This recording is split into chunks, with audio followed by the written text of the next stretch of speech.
Gostaríamos, então, de chamar ao palco para moderar o painel Walter Rodrigues, sócio de People and Culture e Human Capital na Grant Thornton.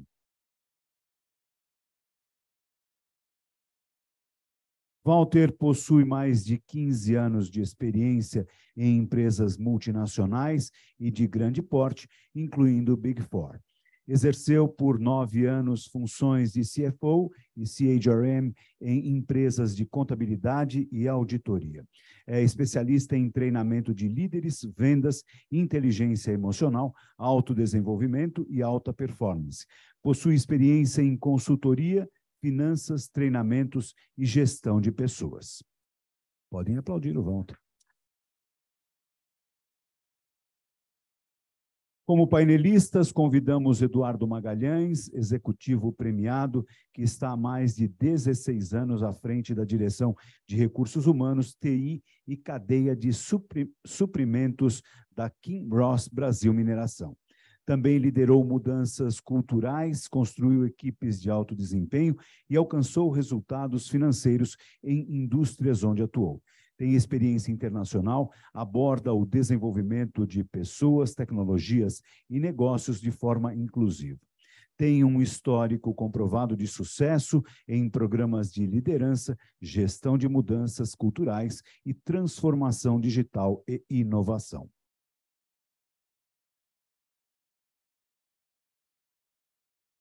Convidamos Elaine Ribeiro, diretora de Gente e Cultura na Santa Helena Indústria de Alimentos, psicóloga com MBA em Gestão Estratégica de Pessoas e especialização em Desenvolvimento de Equipes. Possui mais de 24 anos de experiência na implantação e gestão de todos os subsistemas de RH, Código de Conduta e programas de gestão e clima, atuando em empresas de transportes e indústria de alimentos.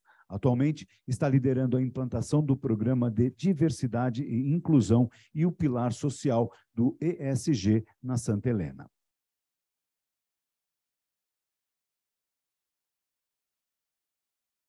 Convidamos Tiago Forte, CEO da Brasilata. Tiago é administrador de empresas e com MBA pela ESAD Business School. Tiago está na Brasilata desde 2001, tendo assumido o cargo de CEO em 2015. Além do cargo de CEO na Brasilata, é presidente da IPA, International Packaging Association, entidade mundial de fabricantes de latas, com sede em Leipzig, na Alemanha. E também participa do Conselho da ABRE, Associação Brasileira de Embalagem, e do COSEX, o Conselho Superior de Comércio Exterior da Federação das Indústrias do Estado de São Paulo, a Fiesp.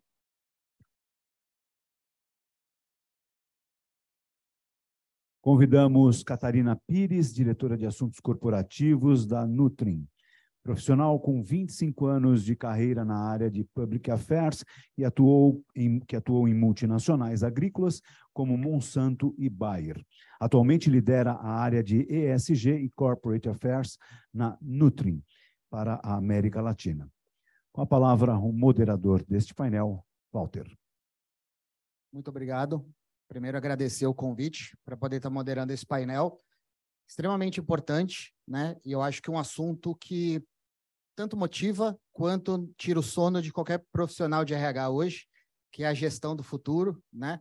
Então, ter esse desafio aí de se adaptar a todas as mudanças geracionais, tecnológicas, né? Então, aproveitando ali um pouco do painel ali da pesquisa que foi dita, né?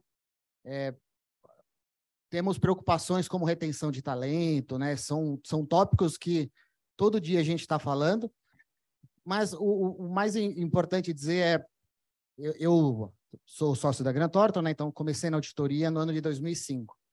Quando a gente começou a trabalhar lá, toda a turma de trainee tinha em torno de 80% homens, 20% mulheres.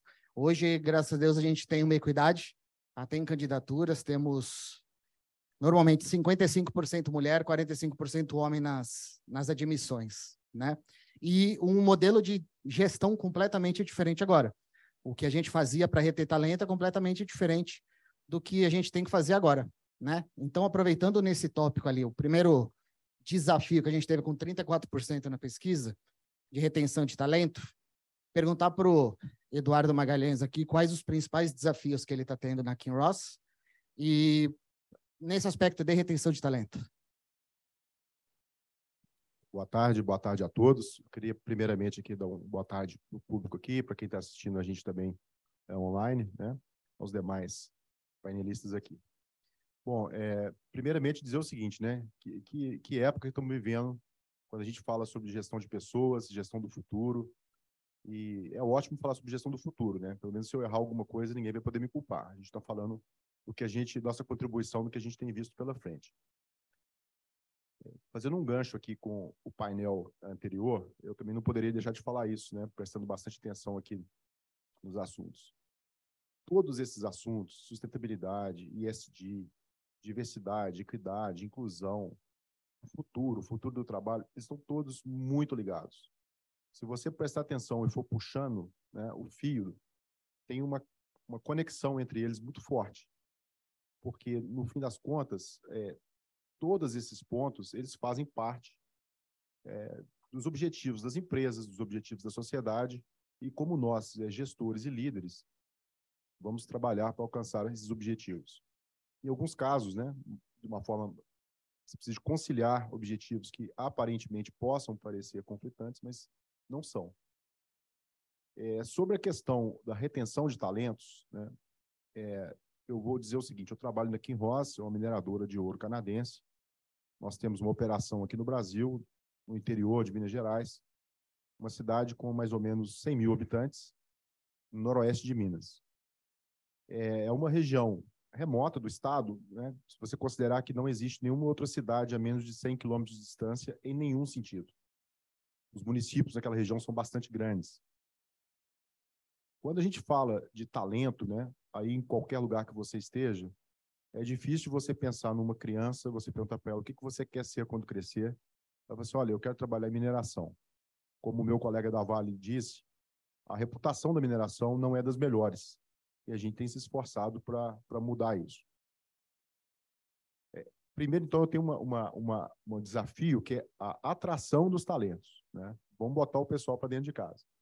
Depois, no segundo momento, é a retenção desses talentos. Tem muita coisa sendo feita hoje, né? Quando a gente para pensar no cenário de quem são essas pessoas que trabalham com a gente, né? Quem são os nossos colegas. Eu estou na empresa há 17 anos, essa mesma empresa na Kinross. E tem algumas mudanças que são muito claras. Você tocou aí no recorte de diversidade, né? A gente também experimenta, felizmente, a gente tem experimentado uma mudança nesse recorte, especialmente nos últimos anos, depois de implantar formalmente um programa para incentivar a diversidade, equidade e inclusão. E é um ambiente, o ambiente da mineração, que hoje em dia, nos últimos anos, ele está muito efervescente. Com isso, a gente está tendo a concorrência é muito grande, principalmente pelos talentos. O core business de mineração, ele tem umas carreiras muito específicas. Eu estou falando de geólogos, eu estou falando de engenheiros de mina, né? Alguns ramos aí da parte ambiental, mas ele também tem todo uma áreas de suporte que não são tão mais suportes assim, que se confundem muito com o negócio, como, por exemplo, a questão de atuação socioambiental da empresa, né? O famoso ESG lá. Então, também nós operamos perto de comunidades, certamente nós causamos impacto nessas comunidades, e nós precisamos de fazer um trabalho muito forte para que, principalmente, não só a realidade, mas também a percepção das pessoas reconheçam a importância do nosso negócio para a economia local e para a sociedade de forma geral. Eu estou fazendo um rodeio aqui, mas o que eu quero falar sobre a questão do talento tem a ver com uma experiência que eu tive há mais ou menos 20 anos, daquele primeiro, como é que se chamava? O boom da internet de 20 anos atrás, em volta dos anos 99, 2000. Eu trabalhava numa consultoria e a gente estava apresentando para um cliente varejista as maravilhas do e-commerce. E fizemos toda uma apresentação para ele, dizendo que ele poderia ter uma escala muito grande e sair de uma venda local para uma venda nacional e até global. E ele entendeu o recado. Só que ele trouxe um contraponto. Porque o fim da apresentação era uma frase de impacto do tipo: poxa, o seu negócio, o seu cliente agora, ele é global. E ele observou aquilo e falou: mas o meu concorrente também. Né? Então, hoje, quando a gente fala que é bom a gente estar numa cidade, e nós certamente somos o maior empregador da cidade, a gente tem uma atratividade grande para as pessoas trabalharem com a gente, depois da pandemia, o trabalho remoto, tudo isso favorece a gente ter algumas profissões que antes a gente não poderia ter.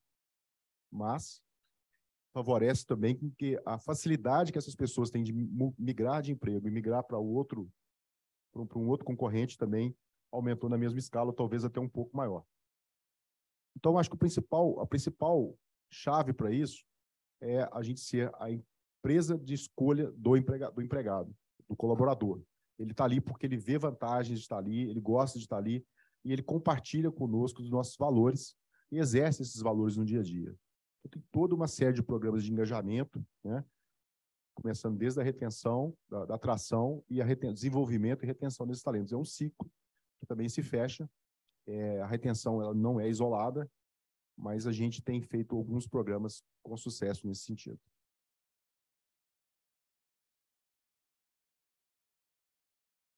Alguma política específica de retenção e de atração, como você disse, pela característica que tem em cidade do interior, que você queira reforçar e trazer como um exemplo para as pessoas aqui?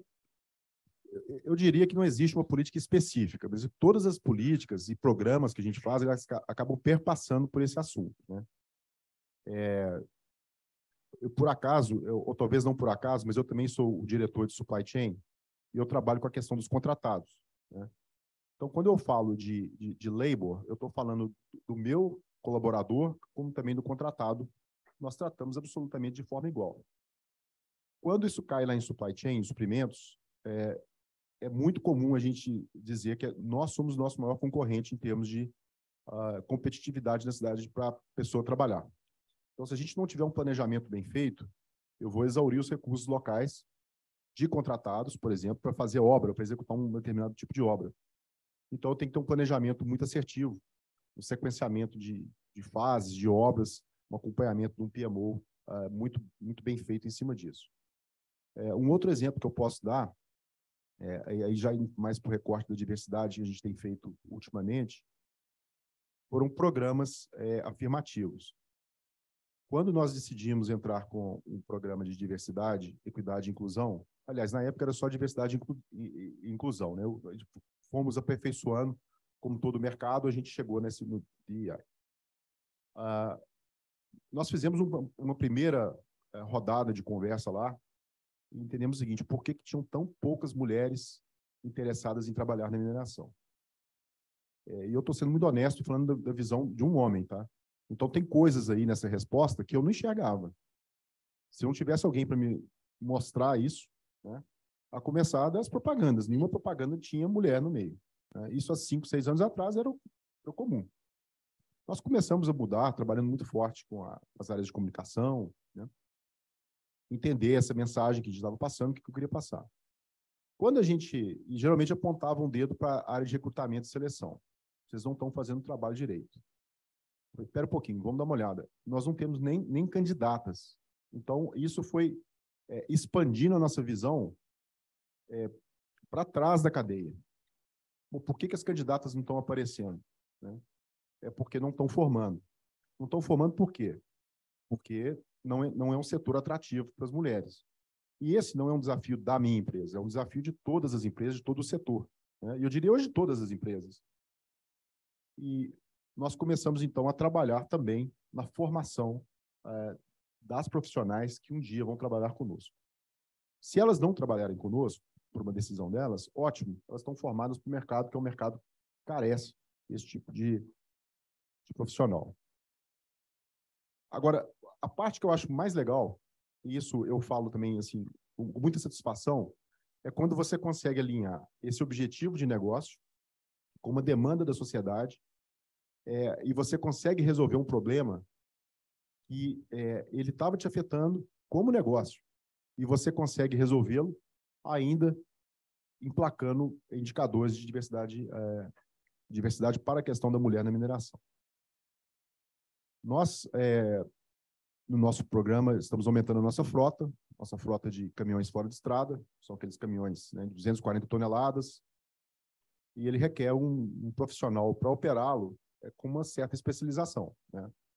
Tem que ter, no mínimo, uma carteira D, e nós fizemos, então, foi o nosso primeiro programa de contratação afirmativo, 25 vagas de operadora mulheres. Apareceram 770 candidatos. A cidade tem 100 mil habitantes. Apareceram 770 candidatos. Eu estou falando candidatas, porque teve homens no meio, tiveram homens no meio. Então, isso mostrou o seguinte, tem uma demanda forte aí.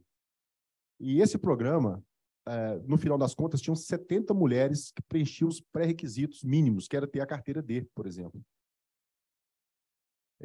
Nós fizemos a formação, contratamos as mulheres, preenchemos até mais do que o quadro inicial que a gente precisava para ter a questão da rotatividade ali, endereçadas, mas nós pensamos em conjunto lá com a turma. Olha, tem uma demanda reprimida aí. Nós temos outras, praticamente 650 pessoas, deve ter umas 300 mulheres no meio que gostariam de trabalhar, mas não tem nem sequer a carteira D. Aí nós fizemos um outro programa para dar para essas pessoas a possibilidade de ter uma carteira. A gente subsidiando todo o processo, o programa não é barato, é um programa que custa caro, ninguém sai tirando uma carteira desse se não estiver vislumbrando um uso profissional dela, e ele está sendo muito feliz nessa questão. No fim das contas, se eu não tiver capacidade para absorver todas essas pessoas no nosso processo direto, eu tenho meus contratados, eu tenho os outros empreiteiros locais, que, de certa forma, vão beneficiar o negócio como um todo. Não, maravilha. E isso mostra como o RH deixou de ser um departamento com informações subjetivas para ser um departamento com dado. E aí, a partir de dado, tomarmos as melhores decisões. Quando você fala que, por que não está entrando mulher? E aí você foi entender dentro do processo seletivo, que nem candidato tem, ajuda a entender a origem de como resolver o problema, né? Isso é fundamental para que todas as empresas consigam, de fato, estar criando o seu. E eu trago uma dificuldade que eu tenho hoje na Grant Thornton também, principalmente na questão racial, né? Porque toda empresa de auditoria, ela é regulada pela CVM, que determina qual a formação que a pessoa deve ter, né? Então, não é quem a Grant Thornton quer contratar, mas pessoas do curso de Ciências Contábeis, que é uma determinação da CVM, pois nós sermos regulados. Então, eu preciso garantir que dentro do curso de contabilidade, eu tenha o número necessário justamente para que eu possa contratar. E nós entendemos que na faculdade, nesse curso, é muito baixo. Então, nossa ação que nós criamos dentro de um programa social foi irmos em ensino médio, falarmos sobre a profissão de auditoria, para que as pessoas entendam o sentido de contabilidade e que possam estar fazendo a migração, né? Entrando na escola de contabilidade, na faculdade de contabilidade, até porque empresas do nosso ramo reembolsam a faculdade. Então, até para quem não tem uma condição financeira de pagar a faculdade, vai conseguir ingressar, espera que, quem sabe eu consigo entrar numa empresa de auditoria para que ela possa estar me reembolsando a faculdade. Então, isso está fazendo com que a gente, no futuro, consiga ter um retorno sustentável, de fato, para esse grupo de minoritário que a gente, de fato, precisa estar evoluindo, né? E aproveitando agora esse tema também que a gente entrou nessa aplicabilidade, é praticamente o segundo índice maior da pesquisa, né? 25 e 26 ficou muito próximo ali. Aí eu queria perguntar para a Elaine, da Santa Helena, como que está sendo a aplicabilidade dos programas de diversidade na Santa Helena, que houve uma mudança, né? Como o próprio Eduardo falou, no decorrer dos últimos anos, e como que está sendo o desenvolvimento das políticas de diversidade e inclusão hoje na Santa Helena. Bom, boa tarde, é um prazer estar aqui, podendo dividir um pouco da nossa experiência e aprender com todos vocês. Diversidade é um tema que faz parte dos princípios da companhia. Nas pesquisas de clima sempre é um item que tem um índice de satisfação muito alto, mas nos últimos 2 anos a gente entendeu que estava na hora da gente aprofundar um pouco mais, ter um programa um pouco mais robusto de diversidade. Então, nós fizemos primeiramente um diagnóstico, né? Contratamos uma consultoria para nos apoiar, e nesse diagnóstico a gente buscou temas como preconceito, assédio e segurança psicológica. E quando você, né, pergunta, faz uma pesquisa mais aprofundada, a gente fez por meio de questionário, rodas de conversas, entrevistas individuais, a gente viu que a gente tinha muita oportunidade, né? Muita oportunidade de aprofundar o tema, de trabalhar várias questões, de temas que nunca vieram via canais de conduta, via qualquer outro programa, e que a gente viu que precisava ser falado, precisava ser colocado na mesa e discutido claramente. E aí nós passamos, então, a trabalhar isso, primeiramente com as lideranças, o resultado desse questionário, com todos os colaboradores. Fizemos um workshop com as lideranças para definir qual que seria a nossa visão de futuro, né, dentro desse tema, e criamos um programa, um plano de trabalho de 3 anos para a gente poder implementar aí todo um projeto, que, afinal de contas, desenvolver a inclusão é uma grande jornada, né? A gente trabalha fortemente, às vezes, a diversidade, mas a gente esquece que não basta só ter um público diverso, é importante você trabalhar fortemente na inclusão de cada um desses públicos.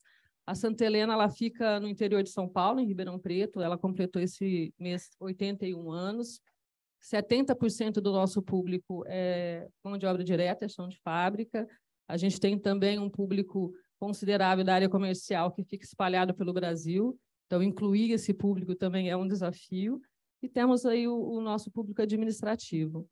Então, nós fizemos, dentro desse plano, né, nós definimos para esse ano criar todas as nossas políticas de diversidade, todo o programa de governança, os comitês, e trabalhar fortemente a questão de letramento e capacitação, né, desde capacitar a liderança como uma liderança inclusiva. A gente está trabalhando muito fortemente a questão de segurança psicológica. Então, como que eu tenho segurança para aprender, para contribuir, principalmente desafiar o status quo. A gente está nesse momento com um treinamento chamado Organização Sem Medo, e a gente tem que se preparar muito, porque quando você pergunta, vem questões que a gente nem imagina, né? Então, você tem que criar um plano de comunicação bem assertiva e de mão dupla, para que você possa comunicar, ouvir, retornar e trabalhar todos esses temas.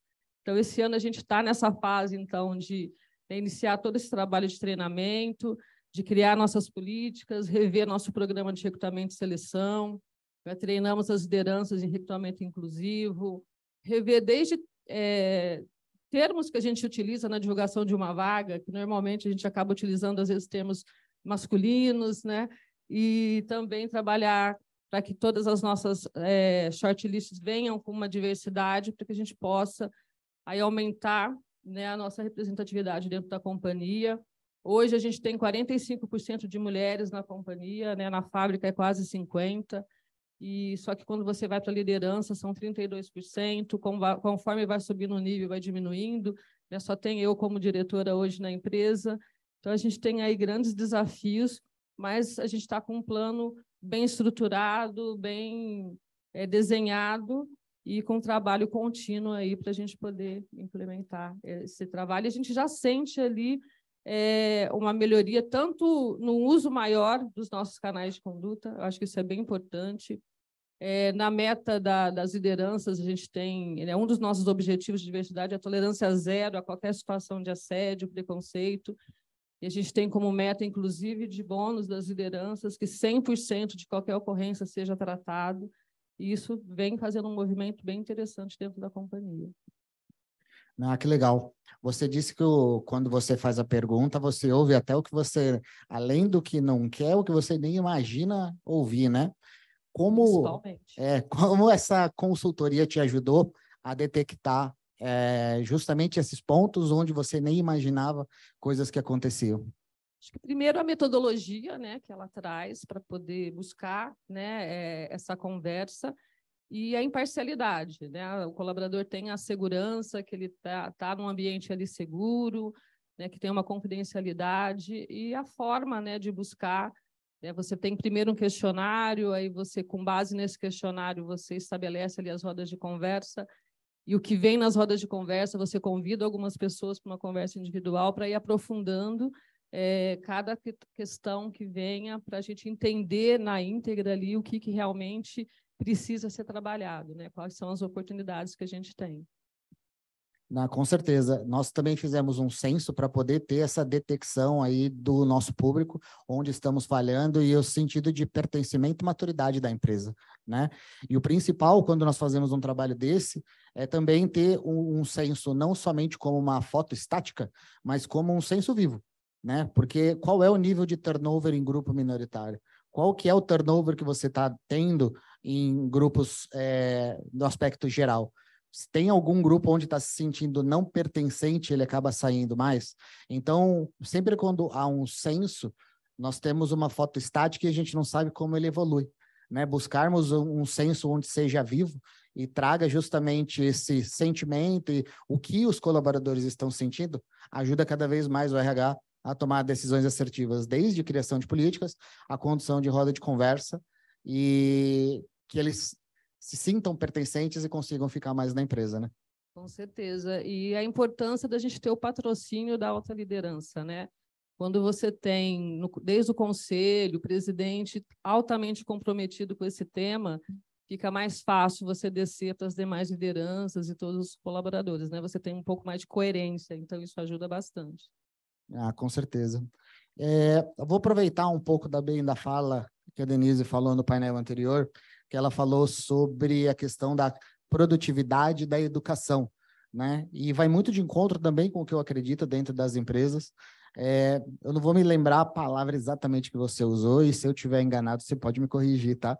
Você falou que a parte de educação, as pessoas não são produtivas hoje por uma questão educacional. E eu tenho essa percepção também, e por mais que não seja culpa das empresas, eu acho que se tornou responsabilidade delas. Como a gente cria, de fato, um canal de capacitação, formas de conseguir estar educando todos os nossos colaboradores para que se tornem mais produtivos. E quando a gente viu o segundo índice, praticamente com 26%, é justamente capacitação dos colaboradores, né, que é a maior dificuldade de retenção. E aí, aproveitando nisso, eu queria perguntar para o Thiago, que é o CEO da Brasilata, como que estão sendo as políticas e esse maior desafio da gestão aí de justamente capacitação dos colaboradores referente ao nível educacional onde eles estão se encontrando no mercado de trabalho hoje. Bom, boa tarde a todos, obrigado pelo convite. Acho que os desafios são os mesmos. Eu gostei muito da fala do colega aqui sobre retenção e atração, né? E hoje em dia, a nossa empresa é uma empresa que prioriza uma carreira longa. Então, vou dar alguns números só para vocês entenderem. Somos 5 diretores na companhia, os 5 iniciaram como estagiário. O mais antigo, em 81, está se aposentando esse ano, e o mais novo sou eu, em 2001. Quer dizer, a gente gosta de fazer uma carreira longa e a gente fomenta isso. E é um pouco antagônico com as gerações novas, né? As gerações novas não gostam de ter isso na mente. Vou ficar 20, 30 anos, ter um emprego só, né? Mas é o que a gente sempre buscou. Então, é óbvio, ultimamente nós temos tido um aumento no turnover, é natural, mas a gente tem tido também muito aprendizado na atração dessas pessoas e na detecção de quem está mais ou menos propenso a ficar ou sair da empresa. E a gente tem usado um desses critérios, né, para escolher. Mas falando especificamente sobre retenção, né, que eu acho que é importante, indo na fala da Elaine aqui, né, eu tenho uma área embaixo de mim, eu sou o CEO da companhia, que é o RH. Então, para mim, acho que isso já é uma sinalização de que o conselho tem essa atribuição para mim, a Denise é do nosso conselho, sabe disso, é uma pauta de todo mês que a gente fala sobre pessoas, né? Então, a gente não enxerga o funcionário como custo, isso aqui não tem nada de demagogia, a gente sabe do que está falando, e é cobrado por isso. Então, quando tem o compromisso da alta direção, todas as políticas que você quer implementar, para o bem ou para o mal, elas serão implementadas, né? E no caso de retenção, o que a gente tem feito para que as pessoas fiquem mais, né? E principalmente desafiando o jovem a não estar no status quo e sair disso. Então, são treinamentos, são cursos fora. A gente tem muito recrutamento interno e muitos são vagas afirmativas para pessoas que a gente vai contratar dentro da companhia, então não vai para fora. Claro, se não tem a competência ideal e não dá para treinar em determinado tempo hábil, a gente acaba fazendo um recrutamento externo. Mas, na maioria das vezes, a gente acaba tendo as vagas preenchidas internamente. E aí, falta, às vezes, alguma habilidade, e a gente acaba complementando. Recentemente, todo o nosso corpo gerencial e de liderança está fazendo um curso de inteligência artificial, que é uma metalúrgica como nós. A gente sentiu necessidade disso no dia a dia para otimizar a automação de processos, vendas online, que a gente também tem uma unidade de negócio ali, precisava de algumas habilidades ali, não tínhamos. Então, estruturamos um curso para atender essa demanda. Como ele falou antes, né? Você via que tinha a necessidade, mas faltava... Tem que vir da empresa, né? Então, a gente tem 5 fábricas com regiões, né? Eu falo que são 5 países, que tem Pernambuco, Goiás, Rio de Janeiro, São Paulo e Rio Grande do Sul, né? Cada cidade tem uma diferença abissal de serviço, de educação. Então, muitas vezes, acaba sendo a empresa responsável por complementar isso e dar esse empurrão para a gente ter. E acaba funcionando até como uma retenção, porque quando o cara vê que ele está indo para curso, está viajando, está conhecendo novas realidades, está participando de treinamentos, de eventos com a diretoria ou com a gerência, isso dá uma motivação para ele e acaba, né, falando, poxa, será que eu vou sair agora para o incerto, se aqui eu tenho, não aquele marasmo, mas tenho uma variedade de funções e de atividades que eu posso exercer aqui? É um pouco de como a gente tem tratado esse tema, mas, de novo, né, como a Elane falou, se não vem da alta direção, do conselho, se for o caso, não sai do lugar, é difícil, é bem difícil. Esse desafio que você citou da nossa geração foi do querer ficar muito tempo na empresa, vou querer fazer carreira, né? E eu gosto de fazer uma analogia de... a nossa geração foi do... até que a morte nos separe. E essa geração, ela vem para o que seja eterno enquanto dure, né? Eles são justamente do... enquanto fizer sentido para mim, ok, estamos juntos, né? E quando não fizer, tchau e fui mesmo, né? Então, como a gente tem que trabalhar essa atração, essa retenção do colaborador, como a gente os desafia, né? Que é justamente isso que você falou, né? Como é que eu desafio para que ele fala, poxa, deixa eu fazer um contraponto e que vale a pena também ficar aqui. Eu também cresço como pessoa, né? Alguma política específica que você vê da Brasilata, além de tudo isso que você já citou, que você acha interessante estar compartilhando para o público? Olha, eu acho que essa analogia do casamento é ótima. Né? Se você deixar do jeito que está, dificilmente ele... né? Vai chegar uma hora que algum dos dois vai se cansar. Então, é a mesma coisa com o funcionário, desafiando e trazendo ele para novas realidades, envolvendo em projetos. Eu acho que, no nosso caso específico, quando você tem como exemplo, né, dos 5 diretores, os 5 entraram como estagiário, dos 13 gerentes, 9 também como estagiário, é um sinal de que o cara fala, poxa, ele fica menos propenso a sair, porque ele vê que a empresa, aqui dá para fazer uma carreira. Agora, como é que você vai manter essa carreira viva? Aí são as suas políticas diversas, desde benefícios até participação em reuniões, por exemplo, de diretoria. A gente vira e mexe, convida para fazer parte de algum grupo multidisciplinar entre unidades. Então, isso dá um sentimento de que o cara está participando da gestão, sem contar, né, no que eu considero que é o pilar da nossa empresa, talvez o que ela seja mais conhecida no nosso ramo, que é o nosso programa de sugestões. A Brasilata tem um programa de sugestões que começou em 87, que foi uma cópia do modelo Toyota, que chama Projeto de Simplificação, e é considerado por especialistas como um dos programas mais inclusivos e vitoriosos do mundo de sugestões. Basicamente, a gente tem um software, óbvio, porque foi aumentando demais o número de pessoas e de ideias enviadas, mas esse programa, ele traz uma melhoria de clima organizacional, porque a pessoa manda, e assim como ela falou, tem que responder, tem que avaliar, dizer por que reprovou ou não aprovou determinada ideia, e deixa as pessoas com o sentimento de que estão na gestão mesmo da companhia. Então, eu acho que o projeto de simplificação, que é esse nosso programa de sugestões, é o grande pilar que deixa as pessoas interessadas e vivas, atuando sempre com vontade de melhorar e de sair do status quo. Acho que é. E só, desculpa, não querendo me alongar, mas falando um pouco de diversidade, que acho que foi um ponto também muito bem colocado pelos dois panelistas antes, a gente enxerga a diversidade muito além da raça e do gênero, né, que é o óbvio que a maioria das empresas trata.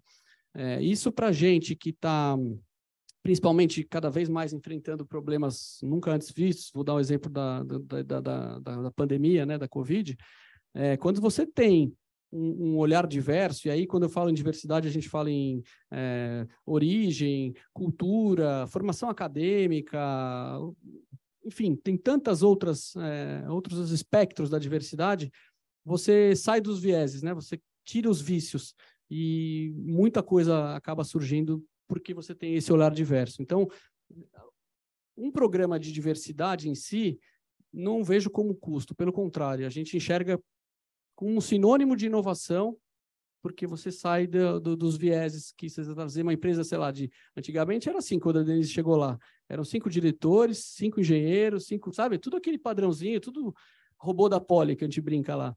E se você ficar nesse desculpa se tem algum politécnico aqui, o engenheiro eu sei que tem, mas é isso, se você ficar naquele padrão, você vai ter respostas iguais para problemas iguais, né?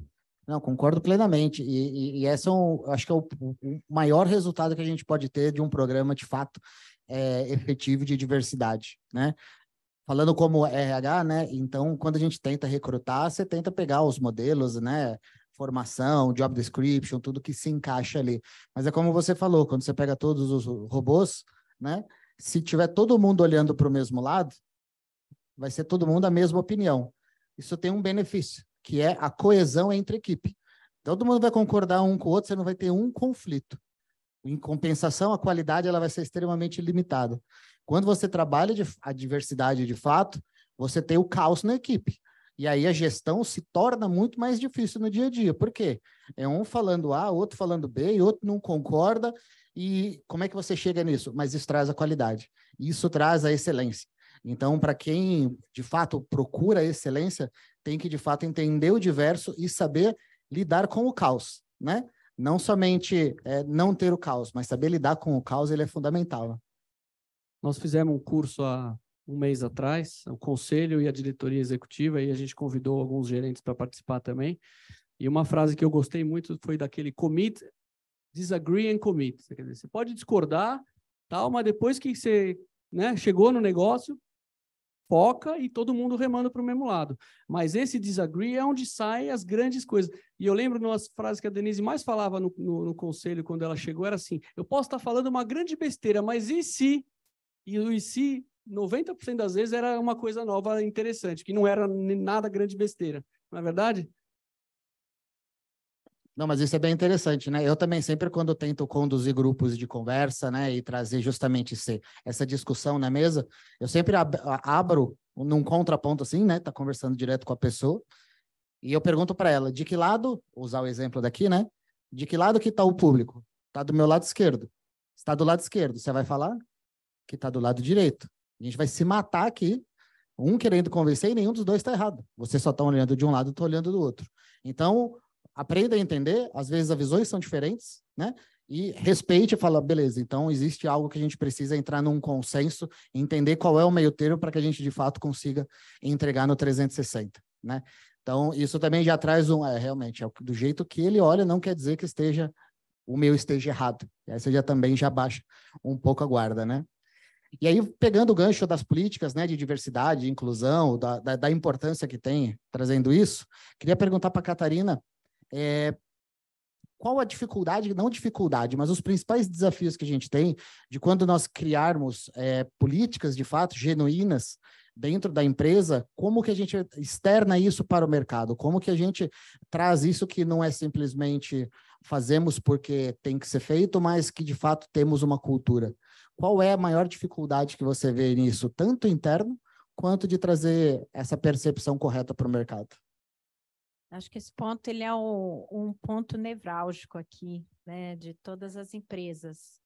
Eu trabalho na Nutrien, que é uma empresa jovem, empresa canadense, nascida em 2018, mas já nasceu muito grande, maior produtora do mundo de potássio lá no Canadá, e aqui no Brasil, se estabeleceu aqui a partir do final de 2019, no segmento de varejo agrícola, né? Então, apesar da Nutrien ser uma empresa muito jovem, mas já nasceu no DNA da empresa, né, com esses valores de ESG permeando o seu modelo de negócio. E entendendo que ter negócio num país em desenvolvimento com vulnerabilidades sociais, mais crucial ainda é garantir que o ESG esteja no modelo de negócio para valer, né? E não seja simplesmente uma narrativa marqueteira. E eu acho que isso passa já foi, né, tantos exemplos incríveis aqui, e exemplos muito verdadeiros e genuínos da importância de você garantir que, de fato, dentro de casa, o ESG esteja acontecendo. A gente falou muito aqui de pessoas, né, de inclusão, diversidade, equidade, e que isso, de fato, esteja acontecendo, que a liderança esteja comprometida com isso, que o G do ESG, essa governança, garanta, por meio de políticas, processos, compliance, transparência, que aquilo é uma verdade dentro da empresa, que a gente tenha mecanismos, né, para ouvir a organização, ter essa escuta ativa, né, roda de conversa, fazer medição de pulse, de engajamento, para que você escute como que a organização está vendo aquilo. Quando tudo isso está funcionando como um reloginho, como uma maquininha, acho que dá o conforto para a liderança e para qualquer colaborador se sentir embaixador daquela empresa e poder externar para fora, né? Olha, da empresa onde eu venho, aonde eu trabalho, a empresa que eu represento, que eu visto a camisa, que eu boto o meu crachá, lá acontece assim, assim, assim. E é claro que dependendo do nível do colaborador, se é um diretor ou se é um estagiário, ele vai dar o recorte dele, né, do que ele enxerga da cultura e do compromisso daquela empresa com os valores do ESG. Né? Agora, se o estagiário não está vendo, só quem está vendo é o diretor, ou vice-versa, só o diretor sabe falar, mas o estagiário não consegue dar um exemplo concreto do que está acontecendo, nós temos alguma coisa errada. Aí, eu acho que é onde a gente tem o risco de fazer a lavagem, aquela maquiagem, né? Não é real, porque não é para todo mundo, e nem todo mundo está enxergando aquilo como parte da cultura da empresa. E mais do que isso, não só da cultura, mas como que isso se reverte em lucro no fim do dia para aquela empresa. Como que aquilo faz com que a empresa, pelo fato de estar comprometida com a ESG e ter aquilo permeando o seu modelo de negócio, ela consiga fazer melhores negócios, né? Beneficiando não só os seus acionistas e os seus colaboradores, por meio de incentivos e bônus e tal, mas toda a sociedade e a comunidade que está ao redor daquele negócio. Então, a gente viu aqui diversos exemplos da Kinross no painel anterior, né, do compromisso das empresas de olhar a comunidade que está ao seu redor, e esse compromisso de entender a comunidade, quais são os pontos de vulnerabilidade social daquela comunidade, falamos muito aqui de educação, né? E quanto isso ainda dói aqui no Brasil, né? E quando a gente vai para as entranhas do país, né? Eu trabalho numa empresa que está posicionada em 130 localidades, de Ji-Paraná, Gurupi, Madre de Deus, só no interior. E quando eu vou para o interior do interior, que são as comunidades rurais dentro dessas cidades, quando eu olho para o nível das escolas públicas municipais, dos bairros rurais, de cada uma dessas microcidades, são as escolas esquecidas. E são as escolas que atendem os filhos dos pequenos produtores rurais, são as escolas que muitas vezes atendem os filhos dos nossos colaboradores, porque é a única escola que tem lá. É a escola que você precisa de estrada de chão para chegar lá. Então, a Nutri tem, inclusive, vou fazer aqui o meu merchan também, temos um projeto educacional de investimento social de abraçar essas escolas rurais, adotar essas escolas. Hoje a gente já adotou mais de 50 escolas no Brasil, escolas que, assim, esquecidas, E a gente tem casos de escolas com situação de cozinha dentro da escola, botando em risco os profissionais, os alunos da escola, escolas que nunca tiveram uma biblioteca, onde o livro passa de mão em mão e são pouquíssimos os livros. Então, assim, o valor que a gente traz para uma comunidade, onde a empresa abraça aquela escola e a comunidade entende, estamos criando um vínculo ali de longo prazo, né, para que aquela comunidade também possa se desenvolver e crescer, assim como a empresa está se desenvolvendo e crescendo naquela comunidade, né? Então, quando isso tudo é real, e não só o diretor sabe falar daquilo, mas até o estagiário sabe falar, poxa, lá na minha empresa é bacana, eles têm um projeto social, eles olham para a comunidade. Isso tudo começa a se tornar muito verdadeiro, né? Então, o risco de fazer a maquiagem, ele é real, né? E a gente vê, a gente tem o olho treinado, será que isso acontece de verdade?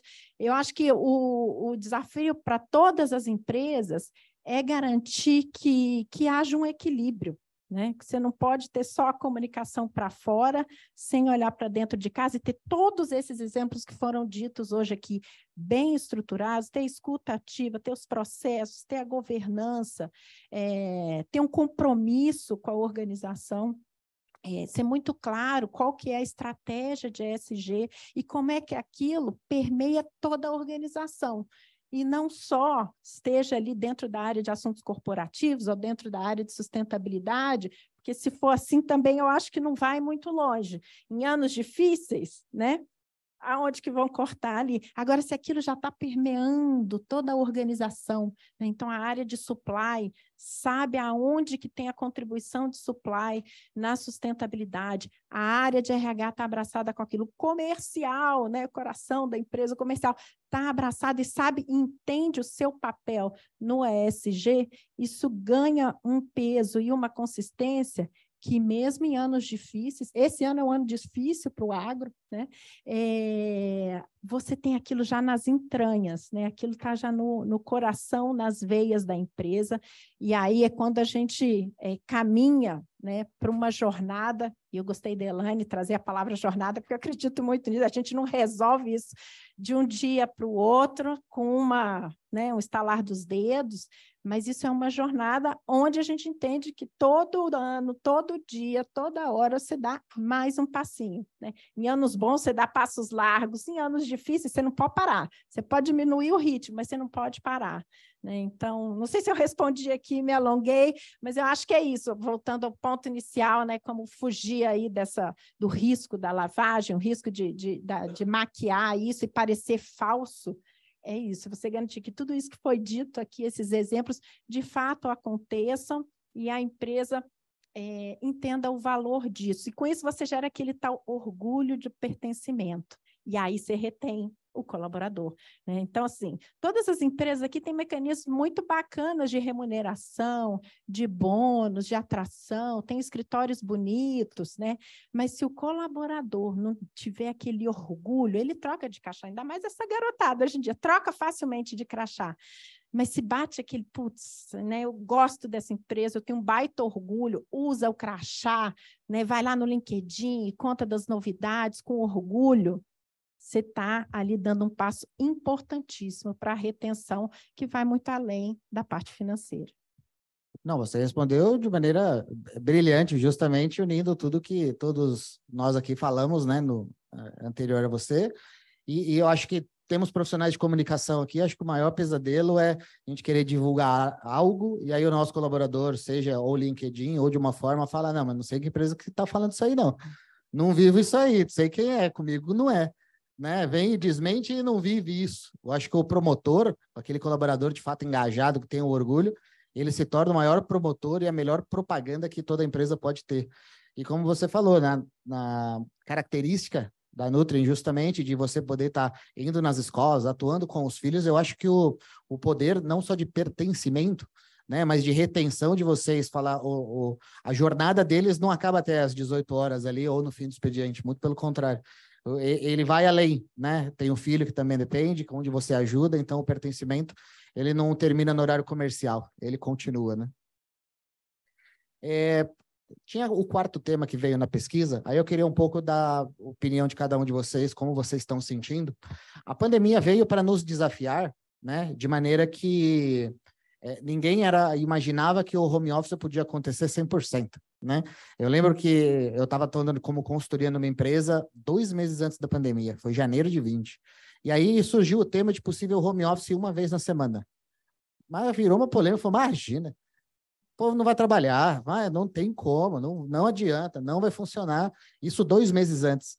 Chegou em março, veio que veio, fecha tudo e as empresas conseguiram se adaptar dentro da realidade. Muitas coisas mudaram, né, do período da pandemia, onde de fato ali as pessoas estavam muito produtivas, mas uma percepção que hoje tem é de que as pessoas, antes elas não tinham para onde sair quando estava dentro do home office. Agora tem, elas voltaram com compromisso, mas tudo que é bom a gente se adapta rápido, né? Existe muita resistência dessa nova geração em querer voltar para o método presencial, mesmo que não 100%, né? Tanto que foi o quarto índice quarto que a gente leu ali, que é justamente o equilíbrio. Queria um pouco da opinião de vocês aí, como que está sendo essa gestão de equilíbrio, modelo híbrido, presencial ou home office dentro da empresa de cada um? Bom, primeiramente, eu vou ter que ser muito direto ao ponto aqui e honesto, porque pode ter algum estagiário nosso, algum colega vendo, e nós somos uma das poucas empresas que nós não adotamos o modelo híbrido nem home office. Quando acabou a pandemia, nós voltamos 100% para o escritório. E acreditem, eu como diretor de RH, eu pago um preço alto por isso. Mas também continuamos analisando essa situação, vendo cases, né? A Ana, todo dia a gente troca, né? Todo dia que sai uma notícia de jornal, eu sou inundado com notícia, e geralmente eu termino assim, você leu tudo ou você leu só a manchete? Porque no fim, o pessoal está dizendo é o seguinte, o bom é o híbrido, né? É o caminho. Eu acredito que essa questão do modelo híbrido, né? O modelo de trabalhar em casa, ele faz todo sentido numa coisa maior, que eu acho que esse sim, talvez a gente não atue diretamente nele, que é a questão do equilíbrio da qualidade de vida, né? Eu acho que esse é o grande diferencial que a gente tem que trabalhar. E quando a gente fala de qualidade de vida, aí eu estou falando de uma coisa mais ampla, que inclui, por exemplo, a questão de saúde, né? A questão de saúde mental também, né? Hoje em dia é muito importante. Foi um dos legados da pandemia, né? Ela trouxe para frente um problema que existia, mas que talvez não fosse muito falado, não fosse muito explícito. E a questão da ansiedade das pessoas, né? A insegurança durante um período tão difícil, que aliás, é uma loucura, né? A gente só vai entender isso aí, eu acho que daqui a alguns anos, que a gente parar e falar assim, cara, é a sensação que eu tenho aqui, que eu vivi num país que a inflação era 80% ao mês. Assim, que você entrava num táxi, tinha que fazer uma conta dividindo por 2,750 para achar o valor em URV, e todo mundo fazia isso numa naturalidade, né? Assim, não, tranquilo, isso é tranquilo. Quanto que é o índice hoje? É tanto, então eu faço a conta de cabeça. Depois que passa, você fala assim, eu acho que eu não conseguiria voltar lá para aquele lugar. A pandemia, se vier outro aí, né, a gente se sente mais preparado, mas eu não queria voltar para aquele lugar. Foi muito difícil. Então, para colocar a conversa curta aqui, o nosso discurso, nós estamos avaliando, nós devemos ter algumas políticas de flexibilidade pela frente, mas eu acho que a questão do equilíbrio é muito importante, principalmente a questão de qualidade de vida. Bom, como indústria de alimentos, a grande maioria não teve essa opção, mesmo na época da pandemia, né? Nós paramos por 25 dias para fazer a adaptação da fábrica, né? dos postos de trabalho, e já voltamos na operação 100%. Administrativo, no início, fez 100% home, foi voltando aos poucos. A gente tem um modelo híbrido para algumas áreas, porque aquelas áreas que apoiam diretamente a fábrica também têm dificuldade de fazer a distância.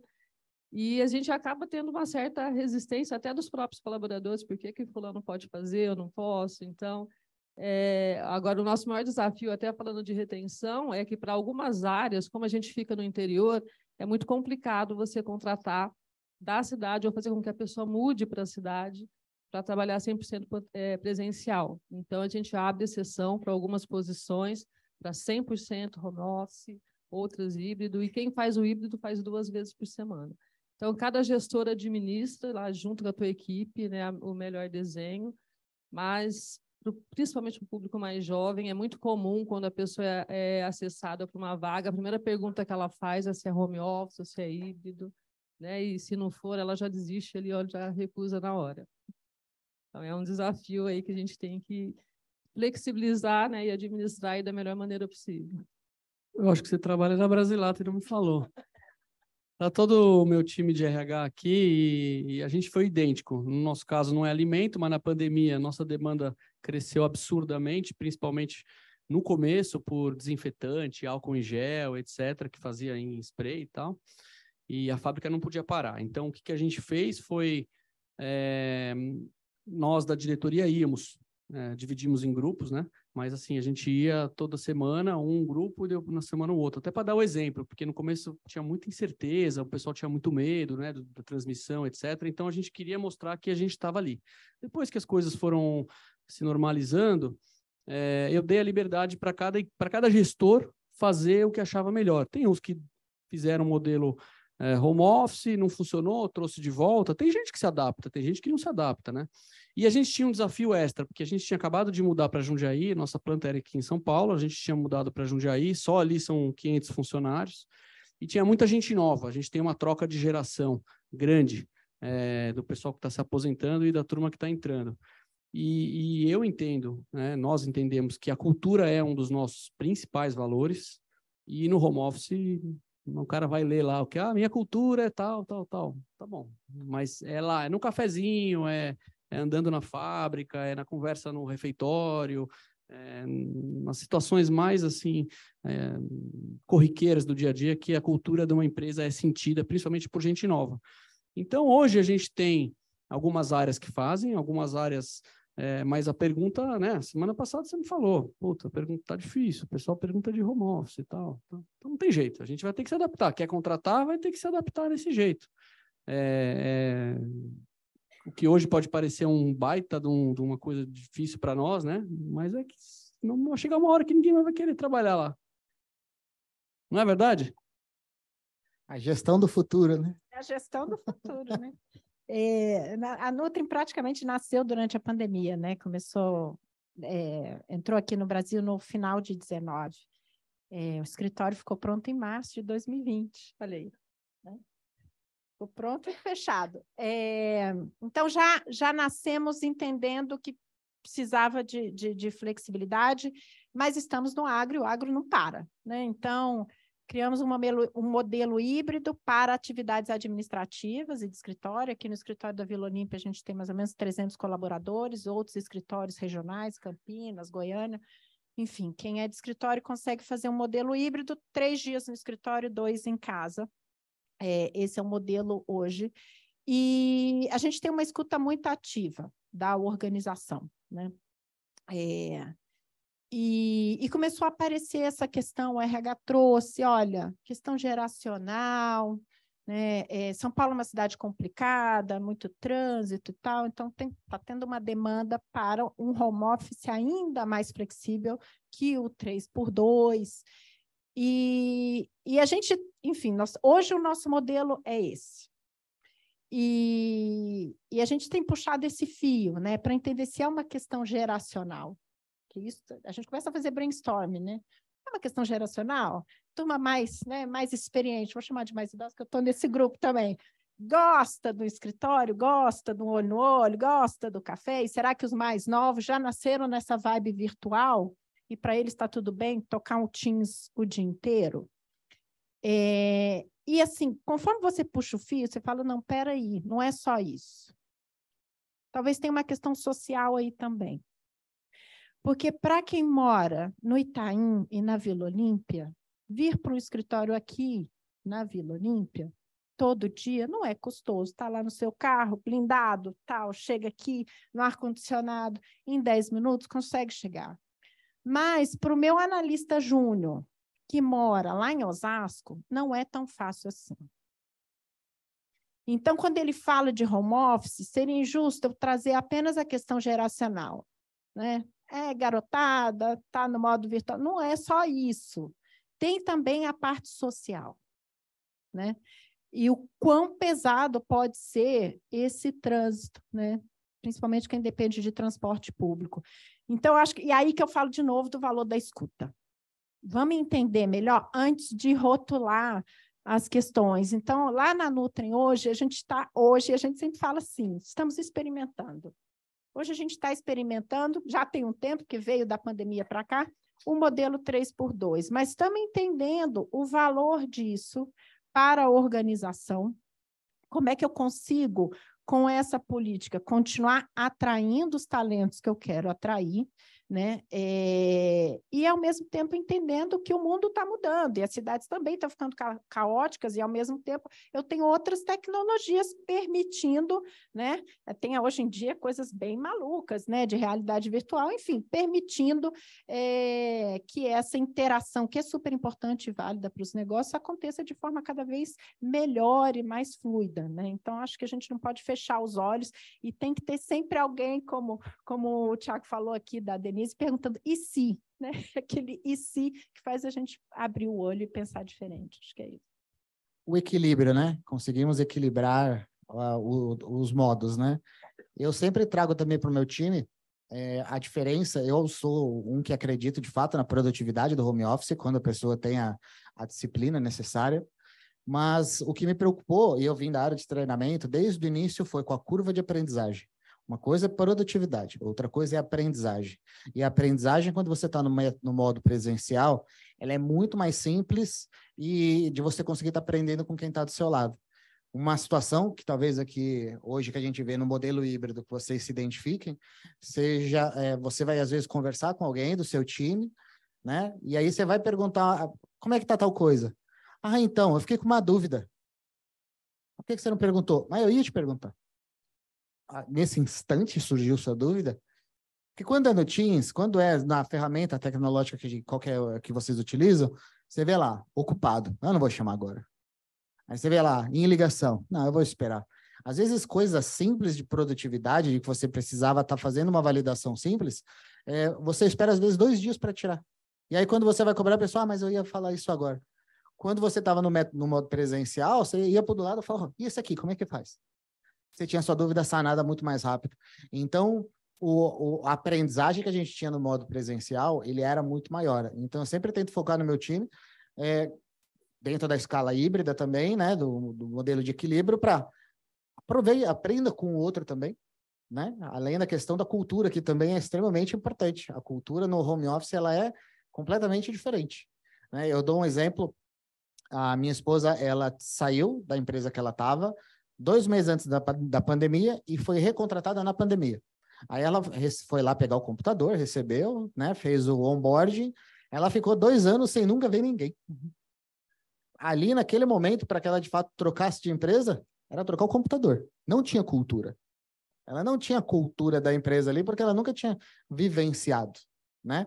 Então, é extremamente importante também, né? E aí, rapidamente, a gente tem 6 minutos aqui, né? De maneira, um bate-bola rápido aqui. Quais o grande desafio em questão da cultura que vocês veem, justamente nessa questão do modelo híbrido? Como vocês estão mais no presencial, né? Qual foi o ganho que vocês veem aí, justamente em questão de cultura, dessas políticas que a gente está criando aí com os colaboradores?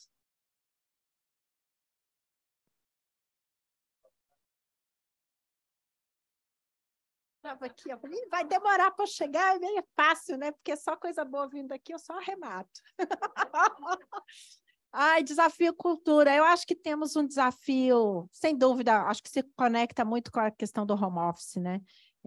Se você não está lá no dia a dia vendo, né, o comportamento, o jeito, a forma como as interações se dão, aquilo que não está escrito, né? Que eu acho que a cultura é aquilo que não tá tão escrito assim, mas acontece no dia a dia, nas trocas e tudo. Então, o home office pode impactar isso, sem dúvida, pode impactar esse orgulho de pertencer, porque se é só trocar a máquina, né, amanhã, eu troco por outra que me paga um pouco mais e vida que segue. Então, o orgulho do pertencimento, acho que tudo isso pode ficar fragilizado quando você não tem a oportunidade de estar vivenciando isso. Mas eu acho que, além disso, a questão, acho que um dos maiores desafios para a gente ter a cultura valorizada e reconhecida, é o compromisso da liderança. E o compromisso com aquela cultura, com os valores que botam aquela cultura de pé e com a vivência daquilo no dia a dia, né? Então, acho que todas as empresas têm aqui, por exemplo, segurança está lá no DNA, a gente sempre fala isso, né? Tem um chavão, está no DNA da empresa e faz parte da nossa cultura e tal. Mas se, especialmente os líderes daquela empresa, não trouxerem o tema segurança diariamente nas suas interações com o time, você não fortalece aquilo. E aí isso serve para tudo. Se estamos colocando em pé de igualdade, segurança, compliance, inclusão, diversidade, equidade e sustentabilidade, vamos falar também desses outros temas em qualquer que sejam as interações que a gente tenha com os nossos. A gente sempre acha um gancho para falar, para trazer esses temas. E aí você vai fortalecendo os elementos que fazem parte da sua cultura organizacional. Acho que é isso. A gente... Não, bacana. Eu deixei uma pergunta complexa para os últimos 3 minutos aqui, né? Então, só para a gente terminar, então, de maneira mais simples, vai com a opinião de cada um. Aproveitando o tema do gestão do futuro, vamos aproveitar, como disse o Eduardo, já que é do futuro, ninguém vai errar aqui, né? Ninguém tem bola de cristal. Então, na gestão do futuro, qual o principal item que aí vocês veem que a gente precisa estar se adaptando e vendo que vai ter uma grande mudança para frente com essa nova geração? Começar? Tô brincando. Olha, eu acho que sempre pessoas, tá? E não necessariamente a capacitação. Acho que capacitação a gente endereça e consegue-se, principalmente se a empresa entender que isso é fundamental e que ela está precisando determinada habilidade ou comportamento, mas acho que as necessidades, entender o que as novas gerações vão querer como necessidades. Porque, no final das contas, assim, eu entendo que todas as pessoas querem reconhecimento, querem recompensa, tal, mas o que é o reconhecimento para a nova geração? O que é a recompensa para a nova geração? Eu acho que eu tenho muito interesse em saber. E também não fico muito preocupado, acho que a gente vai se adaptando, como ela disse. Você vai vendo o que está acontecendo, vai escutando, formando sua opinião, mas já que é para falar de coisas esotéricas, eu entendo que se eu quisesse, talvez... ter um movimento na frente seria saber o que as novas gerações estão querendo e o que elas vão precisar e fator determinante para escolher uma empresa para trabalhar ou outra. Pensando que a gente está numa indústria, né? Eu acho que o nosso público que entra na indústria é muito jovem, pensar como que vai ser com a automação, né, dos equipamentos, como trabalhar a empregabilidade desse público, se a gente tem uma tendência aí de ter uma redução significativa nesse quadro, né? Como contribuir para a formação, para a empregabilidade desse público que não vai ter mais o que fazer ali dentro da indústria. Acho que esse é um grande desafio. Bom, eu acho que não foge muito do que foi falado, né? A cultura das empresas, o que a gente quer passar, e eu acho que é uma via de mão dupla. Ouvir o que as gerações querem, mas também colocar o que a empresa espera deles. Então, assessments de cultural fit, por exemplo, na contratação, eu acho que vão ser cada vez mais fortes. Como você comentou, a competência técnica, né? Nem gosto, igual muita gente não gosta do hard skill, mas isso você treina a pessoa. Mas questão de ética, né? É uma questão que vai ficando muito fluida. Então, é pouco errado, não existe isso, né? Ou é ou não é. Então, isso a gente tem que asseverar e conseguir isso das pessoas já na seleção. Quando a gente não faz isso, a gente vai acabar errando em algum momento.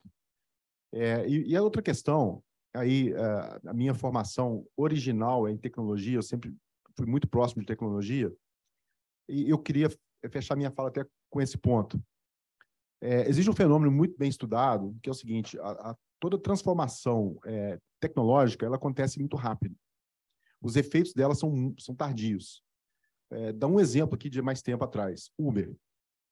A ferramenta foi lançada, em poucos meses, milhões de pessoas estão usando, mas e as implicações disso, né? Eu, como pai, foi muito bom, né? Mas teve taxista que não gostou. Depois você teve impactos na sociedade, você tem impactos legais, você tem impactos políticos por conta disso. Então, foi preciso criar uma legislação específica em algum lugar.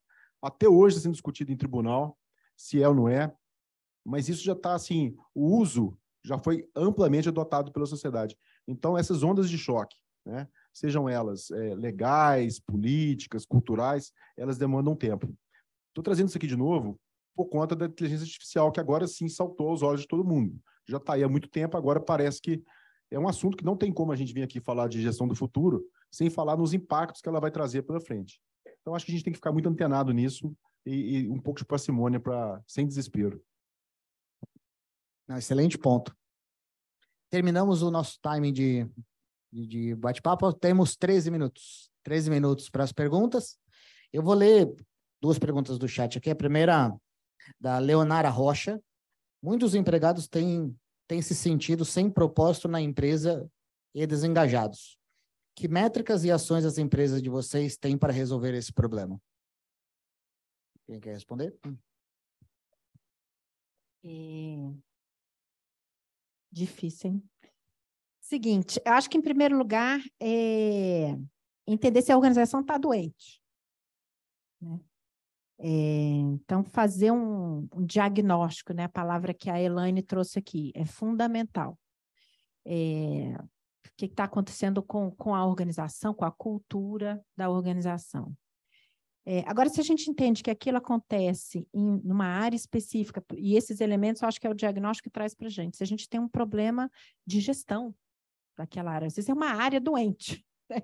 Então temos que entender o que está acontecendo naquela área e evitar que, às vezes, uma exceção, um profissional não contamine a quem está ao seu redor, né? Às vezes você tem um profissional que não está engajado por algum motivo pessoal, ou, enfim, mas não está engajado. Então, tentar entender e endereçar aquele ponto o mais rápido possível, sendo bem breve aqui. Não, legal. E aí, só uma consideração, igual você falou, né? Saber se tem um ponto. Eu sempre gosto de falar que, às vezes, a média nos engana, né? Quando você... Mesma coisa se eu pegar essas 2 águas, colocar do meu lado aqui, eu falo que tem 4 águas para nós 2, mas se há 4 forminhas, ele não tem nenhuma, né? Aí você vai olhar na média, tem 2 para cada um. Então, sempre analisar o número, entender ali algum departamento específico é extremamente importante para que a gente não corra no erro de ser enganado pela média, né? Temos uma pergunta da plateia? Aqui. Tá ligado? Tá, né? Oi, gente, tudo bom? Meu nome é Ana. Antes de mais nada, parabéns aí pelas falas, foram muito... me fizeram pensar muito, e eu queria trazer uma pergunta que pode ser para qualquer um de vocês responder. A gente tem se falado muito hoje em dia sobre felicidade, índice de felicidade no trabalho. Então, você abre a revista, tem lá diretor da área de felicidade, diretor da área de felicidade, enfim, pesquisas que mostram isso, e tem muitas nuances, né? Então, artigos que vão dizer que trabalhe sendo feliz, você nunca trabalhará, e enquanto outros vão dizer, mais uma ferramenta para que você produza ainda mais, né? E acha que está feliz. Enfim, e aí, olhando, né, para frente, claro que é o tema do painel, como que vocês enxergam que esse assunto ele atravessa a organização?